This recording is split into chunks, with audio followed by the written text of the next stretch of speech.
오늘 제가 드리게 되는 말씀은 이제 말씀은 심판한다라고 하는 내용인데, 아마 좀 더 구체적으로 말하면 말씀은 판단하고 우리를 총명하게 만든다. 그러니까 여러분 교회를 다니게 되면 똑똑해집니다. 교회를 다니면 총명해지고 명철해집니다. 이제 그런 축복이 여러분들에게 임하기를 기원합니다. 최근에 어떤 목사님하고 대화를 하면서 요즘 한국에서 페미니즘이 너무 강해서 여성들이 무섭다 뭐 이런 말을 해요. 아주 여성주의 단체들이 많은데 어떤 경우는 남성들도 하지 않은 일을 서슴치 않고 하고 가톨릭 교회하고 엄청난 소송 관계까지도 가고 아무튼 이렇습니다. 이러한 페미니즘을 지지하면 진보 목사가 된대요. 아주 멋있고 존경을 받는다고 합니다. 그러나 그래서 되느냐 하고 비판하고 싫은 소리 하면 저 사람은 영락없이 시대에 뒤처진 진부한 목사다 이렇게 공격을 당한다고 합니다. 저는 진보적인 목사일까 아니면 진부한 목사일까 하루 종일 곰곰이 생각을 해봤습니다. 저는 진보란 말을 오랫동안 공부한 사람이기 때문에 또 전문학까지 전문적인 지식을 가지고 있는 사람이어서 저는 진보란 말을 입에 담기도 싫어하는 사람입니다. 가끔 제가 말씀드립니다만 영국이 인도를 식민지할 때 우리 영국 사람은 너무나 잘났어. 이 경쟁과 투쟁에서 우리가 적자로 살아남았어. 우리의 문명은 참으로 뛰어나고 진보적이야. 그래서 우리는 당연히 식민지들 많이 가져야 되고 인도 사람들 괴롭히고 이 사람들이 경제와 문화를 다 파괴하고 우리 멋대로 사용해도 인도 사람들은 우리에게 고마워야 돼. 그렇지. 그렇게 말고 이게 진보입니다. 이 가장 대표적인 사상가들이 여러분들 관심이 계시면 구글에 들어가서 치면 영국의 존 스튜어트 밀이라고 하는 자유론이라고 하는 책을 쓴 사람인데 바로 이 사상을 이야기합니다. 그리고 허버트 스펜서라고 하는 사회 진화주의자 이런 사람들이죠. 그리고 오늘날 인종차별의 배경이 되는 아주 무서운 사상이 진보 사상입니다. 이런 못된 진보 사상이 일본 사람들에게 들어가서 일본 사람들은 한술 더 떴죠. 여기에 신도주의니 가민이 붙여가지고 우리는 신의 백성들이야 희한하게 했잖아요. 그래서 대한민국 식민지 해가지고 지금까지도 뻔뻔합니다. 우리 일본 사람들이 잘났잖아. 너희들 가서 이 모든 거 다 잘해줬잖아. 고마워해야지. 우리 한국에서도 최남선 같은 이분 당대 독립선언서를 기초한 대단한 분 아닙니까? 우리 대한민국에서. 일제 이 영향 가장 골수까지 영향 받으신 분이에요. 그래서 우리나라 역사를 모두 일본 사람들이 생각하는 친일 역사의 식민지 사관이라고 그러죠. 친일주의 사관으로. 그래서 우리가 그 교육을 받습니다. 그래서 저는 잘 이해하지 못합니다. 진보적인 분은 입만 열면 일본을 비판하는데 지금 거꾸로 자기네들은 일본의 진보 사상을 스스로 대변하고 있잖아요. 이것을 더블 스탠다드라고 이야기하죠. 이중잣대다. 우리가 잘 아는 우리말의 사자 성어에는 내로남불이다. 이렇게 말을 합니다. 근데 사실 이런 진보적인 사상, 아주 못돼 먹은 귀족주의, 엘리트주의적인 사상은 진보든지 진부한 사람이든지 다 들어가 있어요. 나는 옳고 너는 틀렸어. 나는 해도 되지만 너는 하면 안 돼. 여러분, 이런 방향으로 가게 되면 그 나라는 망합니다. 어떤 위대한 사상이나 사회가 건강해지거나 이런 일들이 불가능하게 됩니다. 싸움밖에 안 합니다. 사실 사람을 용서하고 사랑하면서 살아야 하는 것이 목회자예요. 목회자만 그러겠습니까? 성도님들도 마찬가지죠. 말씀 앞에서 항상 나의 모습을 비추어 보면서 잘못된 건 회개하기도 하고 내가 참 하나님 말씀 앞에서 이렇게 빗나갔구나. 때로는 하나님께서 새롭게 해주시는 그 은혜를 받으면서 살아가기 때문에 저는 진보 사상의 근처에도 못 가는 사람입니다. 그럼 저는 진부한 목사인가? 때론 저의 생각이 진보할 때가 있지만 하나님의 말씀이 항상 나를 총명하게 하고 새롭게 하고 복되게 하니까 진부한 것 같지도 않습니다. 그럼 뭡니까? 저는 하나님의 말씀을 사랑하고 사는 목회자이고 보다 나은 삶을 위한 거라면 진보적인 것을 위해서 지지할 수도 있을 겁니다. 그러나 언제든지 잘못된 것에 대해서는 아니요라고 할 수 있습니다. 그랬더니 이분의 답변이 그럼 목사님은 이상한 분이네요. 이렇게 말합니다. 저는 졸지에 이상한 목사가 되었습니다. 뭐 제가 말씀의 가치를 사랑해서 세상의 시류에 편승하지 않는다고 해서 이상한 목사가 된다고 뭐 그리 나쁠 것은 없습니다. 페미니즘이라고 하는 말은 여성주의란 말이죠. 오랫동안 관심을 가지고 사회학 관점에서 연구를 해왔습니다. 이 분야에 대한 글도 제가 영어로 쓴 적도 있고요. 그리고 여성의 권익을 위해서 저는 정말로 열심히 지지를 했습니다. 이유는 간단합니다. 제가 페미니스트가 아니라 우리 집에 둘 다 딸이 여성 아닙니까? 어쩔 수가 없습니다. 만일 우리 아이들이 여성으로 차별받으면서 산다면 제가 화가 나서 밤잠을 잘 수가 있겠습니까? 그래서 우리 딸들의 좋은 삶을 위해서 열심히 공부했습니다. 제가 진보적인 사상가여서가 아니라 여성의 보다 나은 삶과 차별이 없는 삶을 위해서 그렇게 해서 저는 지지했습니다. 여러분, 여성의 권리라고 하는 것도 헌법에 규정된 보편적인 인권에 속하잖아요. 그러니까 무시당하거나 차별당하거나 뭐 그러면 안 되죠. 근데 저는 이 페미니스트들이 자본주의는 가부장제도다 그러고 맹렬히 공격을 하는데 전혀 그렇지 않습니다. 여러분, 가부장이라고 하는 말은요, 로마 시대에서 나오는 말이에요. 아버지가 모든 것을 다 다스렸다. 여러분, 로마의 법을 이제 공부해 보면 아내는, 부인은 친정집에 속한 재산입니다. 여러분, 이게 말이 됩니까? 여러분 결혼했는데 여러분들은 지금 친정집 재산에 속한 재산이에요. 물건이에요, 물건. 경제적으로 아무런 권리를 갖지 못합니다. 아이들은 아버지에게 경제적으로 속해 있고 당시 대부분 집안에 필요한 노동은 노예들이 다 했으니까 30에서 50%가 로마 사회의 노예들이었습니다. 다 노예들이 노동을 했죠. 집에서도. 노예가 열심히 일을 하면 주인은 때로는 마음에 들면 자유인으로 승격도 해주고 또 뭐 똑똑한 노예 있으면 데리고 성관계를 즐기다가 애인으로 삼기도 하고 또 아내가 아닌 다른 직업 여성들과 밖에 나가서 인생 즐기면서 사는 제도가 가부장 제도입니다. 그래서 여기서 라틴 말로 파테르, 아버지란 말이 여기서 나오죠. 파테르. 그래서 페이트리아키, 이런 파테르가 지배하는 사회제도다. 이거를 페이트리아키, 가부장 제도라고 하는 겁니다. 그래서 여러분, 오늘날 가부장이다, 자본주의는 가부장이다 그러면 뭐 굉장히 험한 말이에요. 그런 말 쓰지 마세요. 오늘 읽은 잠언에는 엄청난 말씀을 합니다. 이른바 여성 찬양입니다. 유능한 아내를 맞이하는 사람은 값이 진주보다도 뛰어나다. 남편이 진심으로 아내를 믿으면 가난을 모르고 산다. 16절에 가보면요, 심지어 밭을 살 때도 지혜로운 아내가 사기 때문에, 그리고 또는 자기가 직접 번 돈으로 포도원도 사서 가꾼대요. 이거 뭐 굉장하지 않습니까? 자기가 번 돈으로 포도원도 사서 가꾸니까 세상에 이런 부인이 어디 있어요.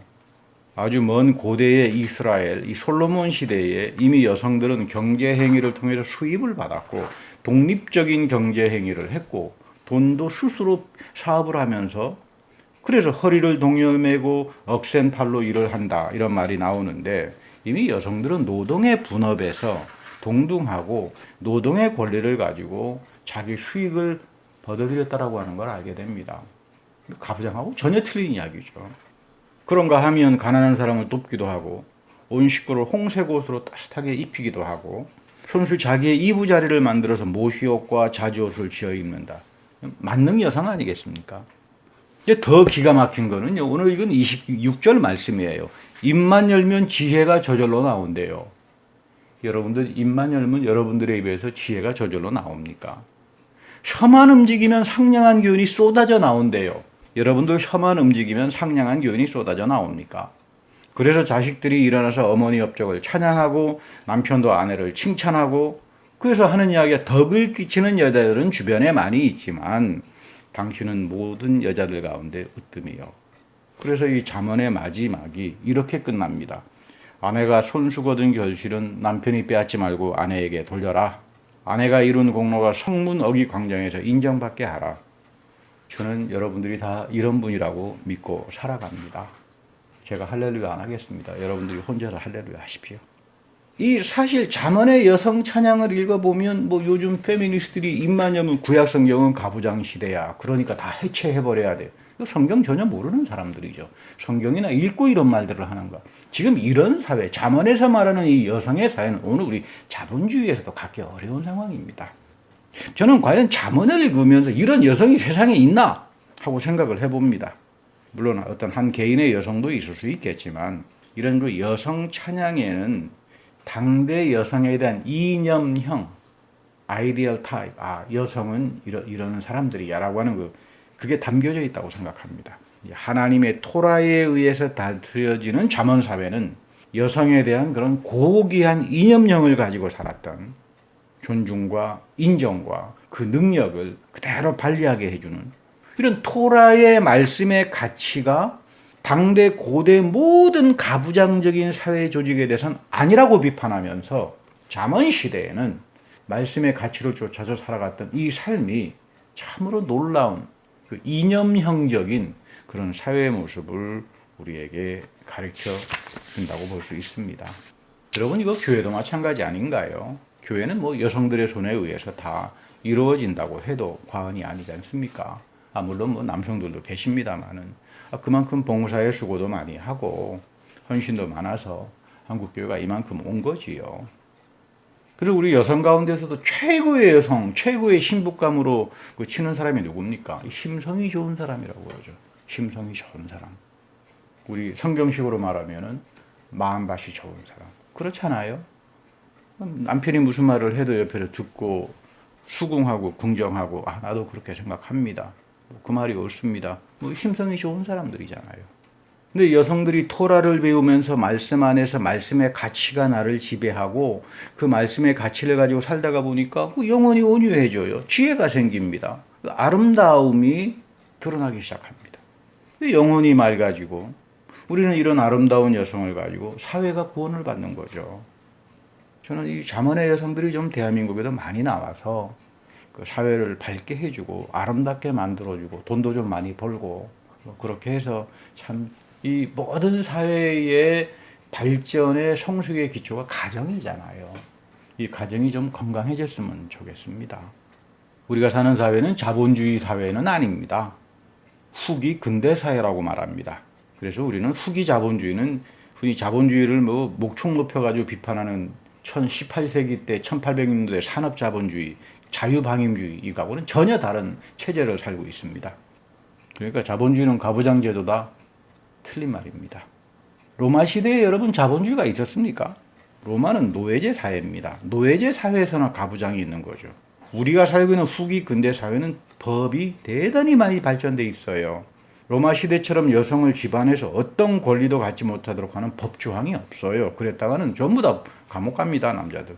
교육과 개인주의가 발전되고 인권이 보장되어서 요즘은 오죽하면 동성애자도 차별하지 말자. 동성 간의 결혼도 허락한다. 이런 시대로 우리가 살고 있지. 가부장 시대에 이게 가능한 이야기겠습니까?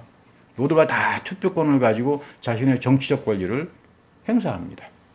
빌레몬서에 보면 바울은 지금 감옥에 갇혀 있어요.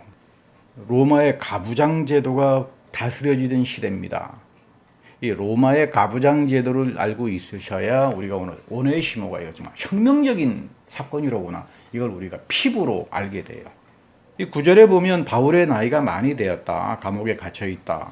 근데 우리 사도 바울 선생이 67년도에 순교한 걸로 알려져 있어서 아마 대략 연세가 60 남짓 되지 않았나 이렇게 추정합니다. 예수님과 동시대였지만 예수님을 만나지 못했죠. 그래서 예수님이 33살에 돌아가셨다고 하면 지금 바울의 나이가 한 60세쯤 되는 노인이 된다. 당시 로마 시대에 의학이 발전되지 않은 사회니까 60된 분을 노인이라고 부를 수 있을 겁니다. 그만큼 우리 시대가 과거의 시대와는 비교가 되지 않는 편안함과 안락의 시대를 살고 있는데 정작 영적으로나 사상적으로나 인문학적으로 보면 참 많이 뒤떨어져 있는 그 영적 지성이 아주 저급한 그런 시대가 아닌가 하는 그런 한탄도 나옵니다. 지금 바울은 오네시모를 빌레몬에게 선처를 합니다. 18절에 보면 오네시모가 자기 주인인 빌레몬에게 아마 이 금전의 손해를 잊혔거나 돈을 훔쳤거나 아니면 어떤 잘못한 것이 있었던 것 같아요. 바울이 내가 대신 갚아주겠다 좀 그런 말을 하는 거죠. 그래서 성서학자들은 아마 오네시모가 빌레몬에게 잘못한 일이 있는데 처벌이 무서워서 당시 노예야 무슨 권리가 있었겠습니까? 감옥에 갇혀 있는 바울을 찾아와서 저를 위해서 선처를 부탁합니다. 당대 예배가 자기네 주인의 집에서 드려졌기 때문에 이 빌레몬 자기 주인은 바울을 매우 사랑했거든요. 그래서 아마 이제 오네시모가 주인의 시중을 들고 뭐 예배에 참석한 것 같지는 않아요. 자기 주인이 바울이라고 하는 분을 참 존경하고 예배 시간에도 바울을 이야기하니까 그러면 내가 잘못한 거를 바울에게 찾아가서 선처를 해보자. 빌레몬은 좋은 사람이지만 당대 법을 어길 만큼 담대한 사람이 아니어서 이렇게 보면 오네시모는 노예지만 대단히 똑똑한 사람이에요. 그래서 이제 바울은 오네시모를 받아들이고 말씀을 가르쳐서 자기의 아들로 삼을 정도가 됩니다. 그러면 참 영리한 사람이죠. 말씀을 잘 깨닫는 사람이니까. 그러면 흔히 아니 감옥에 갇혀 있는 바울이 어떻게 오네시모를 가리키고 이렇게 할 수 있겠나 궁금할 수 있습니다. 당시 로마는 도망친 노예들은 매우 엄격하게 다루는 제도를 가지고 있어서 빌레몬이 살던 데가 골로새인데 아마 바울이 골로새에 가까운 에베소에 있는 감옥에 갇혔다. 이런 경우는 중죄인이 아닙니다. 우연한 일로 갇히게 되는 거죠. 이렇게 우연한 일로 갇히게 되면 친구들의 보살핌을 받을 수 있어요. 곧 풀려나갈 것이야. 이렇게 지금 바울이 이야기하는 거 보면 아마도 에베소서에서 바울이 복음을 전하다가 이 에베소의 우상숭배 문화와 충돌하면서 이 일로 인해서 시비거리가 되어서 잠시 지금 감옥에 갇혀 있고 이런 경우에 친구들의 보살핌을 받을 수 있는데 이때 이제 오네시모가 가까운 데 있으니까 그 바울에게 한 걸음에 쫓아와가지고 제가 잘못을 했는데 선생님께서 내 주인에게 좀 선처를 해 주십시오. 16절에 보면 바울은 참 담대한 분임을 알 수가 있어요. 오네시모의 경우 로마 관원에게 잡히면 영락없이 사형당하잖아요. 도망친 노예로 살아남는다고 해도 흉악범이 되거나 뭐 그 당시 그 성문화 제도에 따르면 뭐 남자 창기가 되어서 인생 참 허무하게 마쳐야 될 사람이에요. 이것이 로마 제국의 가부장 제도죠. 무서운 제도입니다. 바울은 이런 법이 사람을 죽이는 법이다. 그리스도 복음에서 초월해야 한다. 16절에서 바울은 빌레몬에게 이제는 오네시모를 더 이상 노예나 종이 아니라 형제로 받아들이세요. 그리스도 복음 안에서 차별이 없지 않느냐. 이 사람은 이제 오네시모는 나의 아들이다. 종이 아니라. 이 바울은 말씀 안에서 하나님의 자녀로 태어난 이 사람 오네시모는 더 이상 종이 아니라 나의 아들입니다. 그러니까 나의 아들이니까 빌레몬 당신도 형제로 받아들여야 하지 않겠느냐. 이것을 우리는 바울의 느메시스 원리라고 말합니다. 요셉이 하나님으로부터 충만한 복을 받은 영적 원리입니다. 그것이 지금 바울에게 이어지는 겁니다. 빌레몬 같은 한 사람이 있다면 바울의 권고를 듣고 이 느메시스 원리를 실천했던 빌레몬 이 한 사람 때문에 로마의 가부장 제도가 넘어지는 겁니다. 그래서 오네시모가 초대교회의 비숍이 되는 주교가 됩니다. 여러분 이거 굉장한 이야기죠. 어떻게 노예가 가부장 시대에서 도덕질하고 나쁜 짓을 한 노예가 어떻게 초대교회 비숍, 주교가 됩니까? 교회를 지배하는 비숍이 됩니까? 여러분 이게 기독교의 복음입니다. 영혼 한 사람 한 사람 한 사람이 뒤집어지지 않고는 절대로 우리가 사는 사회제도는 바뀌어지지가 않습니다. 몽땅 다 이중자 때 내로남불 이런 바리새파주의적인 생각을 가지고 뭐가 바뀌어지겠습니까? 아무도 바뀌어지지 않습니다. 세상이 시끄러운 이유는 가치의 혼란에서부터 옵니다. 이거 무엇이 정의일까? 무엇이 공평한 것일까? 이것 때문에 페미니스트들이 일어나고 흑인들이 일어나고 뭐 분주하고 목청 높이고 뭐 동성애자 차별하지 말라고 법도 국회에서 제정하려고 하니까 서로 지금 한국교회는 반대와 찬성으로 갈라져서 서로 쳐다보지도 않는다 그래요. 제가 지난번 여러분들에게 그 한국과 일본과 중국을 아주 뜨겁게 달구었던 하버드 대학의 마이클 샌더라고 하는 사람의 이 정의란 무엇인가를 추천해 드렸습니다. 틈틈이 시간 날 때마다 한국말로 자막도 나오고 뭐 또 여러분들 영어도 다 잘하시니까 틈틈이 보시면서 이 정의라고 하는 게 도대체 뭘까? 우리는 억울하면 정의가 없다 이렇게 생각하는데 과연 정의가 뭘까? 제가 뭐 사실 뭐 탁월해 가지고 이분의 강의를 추천한 게 아니고요. 이분이 하는 이야기를 좀 이해가 돼야 제가 틈틈이 이 설교나 금요 집회에서 말씀의 가치를 알지 사상에 대해서 미혹당하지 말자라고 하는 이야기에 대해서 좀 이해가 좀 쉽게 되기 때문입니다. 뭐 그렇다고 해서 여러분 저는 뭐 마이클 샌들의 입장을 1%도 지지하는 사람은 아니니까 오해하지 마십시오. 그분을 제가 뭐 대단한 사상가로 여기는 사람도 아닙니다. 근데 이 마이클 샌드는 한국에서 진보의 상징으로 뭐 추겨 세운다고 하는데 저는 전혀 이해를 못해요. 이 사람에게는 용서를 회복하게 하는 게 정의다. 오네시모와 빌레본의 사회 속에서 이 용서가, 이 느메시스의 원리가 완전히 사회를 뒤바꾼다라고 하는 이것이 기독교의 진수요. 이러한 사상이 근대 정치사회에서 존 로크나 루소나 칸트를 통해서 오늘 우리 살아가는 미국의 민주주의 사회에 종초를 놓은, 민주주의의 종초를 놓은 이 정의로운 사상이다라고 하는 말을 한마디도 하지 않기 때문에 저는 오히려 글을 쓸 때는 항상 마이클 샌델을 비판합니다. 마이클 샌델이라고 하는 사람은 여러분들이 이제 잘 알 겁니다. 저에게 플루토가 있다고 한다면 이런 플루토는 누구에게 주어야 하느냐? 그거야 플루토를 가장 연주를 잘하는 사람에게 줘야 합니다. 아무도 의의 제기하지 않을 거예요. 마이클 샌델의 입장이 그렇죠. 플루토는 당연히 가장 잘 부는 연주자에게 주어져야 합니다. 왜냐하면 그것이 옳기 때문입니다. 이 옳은 게 바로 곧 정의입니다. 그런데 곰곰이 생각해보면 이것은 동시에 차별은 아닌가요? 플루트를 잘 부는 사람은 누굽니까? 좋은 가정에서 자라고 음악 교육을 받은 사람일 겁니다. 그러나 가난한 집안에서 태어나서 음악 교육을 받지 못한 사람은 평생에 플루트를 가져보지도 못할 겁니다. 플루트를 부를 줄 모르는 사람에게도 격려의 차원에서 플루트를 선물로 주고 만일 그 사람의 재능이 있다면 훌륭한 음악가가 될 수 있지 않은가요? 그래서 미국 대학에서는 affirmative action이라는 제도가 있습니다.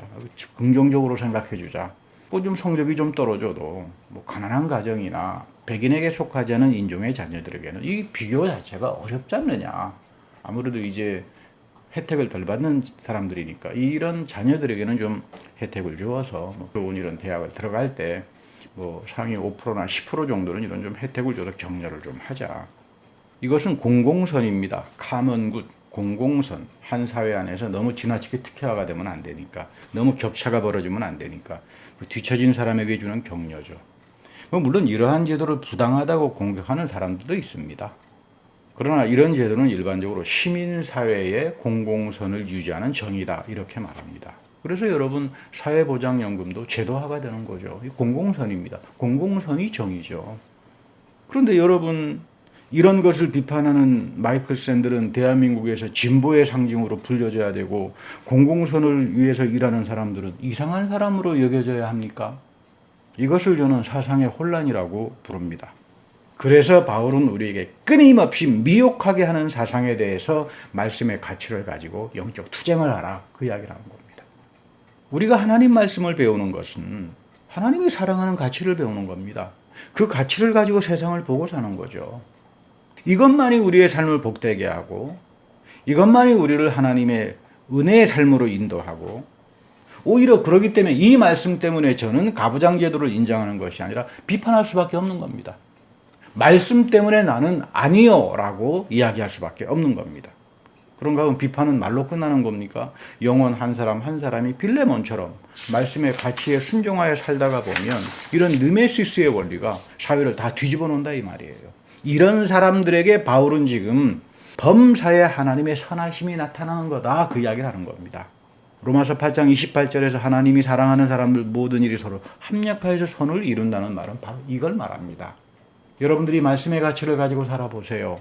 아니할 건 아니하고 이해할 건 이해하고 그렇게 우리가 느메시스의 원리를 가지고 살아볼 때 정말로 하나님이 상상하지 못하는 그 놀라운 일들이 우리의 삶에서 터져나오기 시작합니다.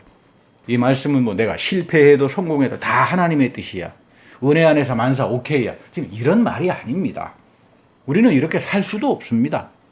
우리는 신앙생활하면서 은혜란 말을 자주 쓰고 듣는데 은혜는 두 가지 개념이 있어요. 하나는 내 욕망 충족하는 겁니다. 이거 은혜야. 내가 좋으면 다 은혜야. 내가 기도하는 대로 이루어지면 다 건강 없고 바란 대로 소원 성취하면 다 은혜야. 이거는 성경이 말하는 은혜가 아니라 내가 생각하는 은혜고 이것을 가리켜서 주술신앙, 지복신앙이라고 말합니다. 며칠 전 어떤 목사님의 상담을 하면서 참 고민을 많이 했습니다. 어떤 분은 암 환자이신데 조그만 교회를 섬기는 분입니다. 사모님이 아주 신령하다는 전도사님을 병원에 모시고 와서 기도를 받으면 낫는다고 이렇게 소개를 했습니다. 그래서 신령한 전도사님이 집에 가서 특별히 기도하는데 하나님께서 응답을 주셨는데 1억 원 헌금을 하면 하나님이 이 병을 고쳐주고 설령 죽더라도 고통스럽지 않게 죽을 것이다. 이런 하나님의 응답을 받았대요. 그래서 이분이 우리 교회도 개척교회에서 어려운데 반은 교회에다가 헌금하고 뭐 반은 제가 헌금하면 안 될까요? 했더니 안 된대요. 하나님이 직접 나에게 주신 신령한 음식이기 때문에 음성이기 때문에 거역해서는 안 됩니다. 거역하면은 이제 하나님께서 걷어가십니다. 가만히 보면 이 전도사란 분은 머리가 참 비상한 사람이에요. 그 머리로 열심히 일하고 사업했으면 참 돈도 참 잘 벌 사람인데, 그래서 많은 분들이 신령한 전도사가 종교 사기꾼에다가 분개를 하고, 이 상담을 하는 목사님도 그 종교 사기꾼이라고 뭐 하고, 그래서 이 사람을 종교 사기꾼이라고 이야기하는 목사님 훌륭하다고 이야기하고 뭐. 근데 저는 전혀 다르게 생각합니다. 사정은 딱하지만 이분은 30년, 40년 교회를 다녔을 겁니다. 지금 암 환자이신 분은 신앙생활을 했지만 자기가 믿는 하나님이 누군지를 전혀 모르는 분이에요. 신령한 전도사를 아무런 스스럼 없이 소개하는 교회 사모님도 있습니다. 교회에서 이런 돌팔이 종교의 사기가 일반화되어 있습니다. 그러니까 아무도 이런 돌팔이 같은 사기꾼적인 교회 분위기를 의심하는 사람이 없습니다. 교회가 주술화가 되어 있고 영락없이 이런 일들은 다반사로 일어납니다. 전도사와 같은 종교 사기꾼은 여러분 세상 천지에 깔려 있습니다.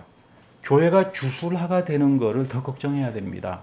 이런 사기꾼, 그건 사기꾼이겠지만 왜 교회가 이렇게 주술화가 됐느냐. 목회자의 사모라는 사람이, 어쩌면 목사도 그런 식으로 성경을 가르쳤을 겁니다. 3, 40년 교회를 다닌 사람이 자기가 믿는 하나님이 누군 줄 몰라요. 이런 분이 믿음이 좋으신 분일까요? 영혼이 사냥질을 당하고 공갈과 미혹으로 인해서 종쳐버리는 자리가 교회입니다, 지금. 여러분, 이게 지금 우리가 살고 있는 현실이에요.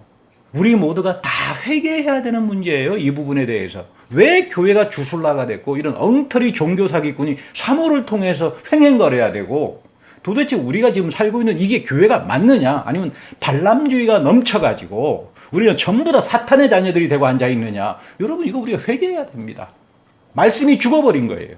말씀의 가치를 가지고 내가 말씀 앞에서 들여다보고 내가 하나님 앞에서 빗나가는 것은 없는가. 새 언약의 복음이 없습니다. 가끔 영성훈련을 해보면 이 분야의 대가들이 이런 말을 합니다. 세상을 눈으로 보지 마라. 아니, 눈을 뜨고 보지 않으면 어떻게 보고 삽니까? 마귀는 내가 눈을 뜬다 그래가지고 코 못 빼가는 거 아니다. 그럼 어떻게 봐야 됩니까? 마음의 눈으로 봐라. 마음의 눈이 열린 사람은 바로 봅니다. 미혹당하지 않습니다. 분별이 되고 알기 때문입니다. 그러니까 말은 쉽죠. 어떻게 해야 내가 마음의 눈을 가지고 살 수 있습니까? 하나님의 말씀이 나의 마음을 지배하면 가능해집니다. 성령이 내 안에서 살아계시고 말씀의 가치가 채워지고 내가 이 말씀의 가치를 살다가 보면 자연스럽게 여러분들의 마음의 눈이 트입니다. 이 마음의 눈이 있어야만 범사의 모든 것들을 합력하여서 손을 이루는 하나님의 신령한 세계를 볼 줄 알아요. 이거 없이는 만사가 다 오케이, 모든 게 다 하나님의 은혜, 그거는 여러분 주술신앙입니다. 그건 기복신앙이에요. 그렇게 가지 말아야 돼요. 하나님 말씀은 우리가 이제는 더 이상 그렇게 알아서는 안 됩니다. 바울은 이런 사람들이 모든 일에 범사에 하나님의 선하심을 보고 살아간다. 내가 실패를 했을 때 좌절과 고통스럽기도 할 겁니다. 그러나 마음의 눈이 열린 사람은 나의 실패에도 불구하고 나를 새로운 삶으로 인도하시는 하나님의 신령한 새로운 손길을 보고 희망 가운데 사모하면서 살 겁니다. 바이러스가 횡행해도 마음의 눈이 열린 사람들은 그리스도의 마음을 품고 살아가는 사람들이기 때문에 이런 혼란스럽고 혼탁한 시대에 선하신 하나님의 심판과 그 은혜를 바로 보고 살아갈 겁니다. 이것이 바울이 말하는 은혜입니다. 범사에 하나님의 살아계심과 선하심의 의미를 보고 산다. 신앙 속에는 의미가 있어요. 여러분, 의미라고 하는 게 굉장히 중요합니다. 하나님의 약속과 말씀의 가치가 우리에게 의미를 줍니다. 이런 의미를 상실해버리면 우리는 전부 다 그 영혼이 사냥질 당하고 교회는 주술화가 돼버리고 종교 사기꾼들이 횡행하면서 교회를 다 파괴합니다.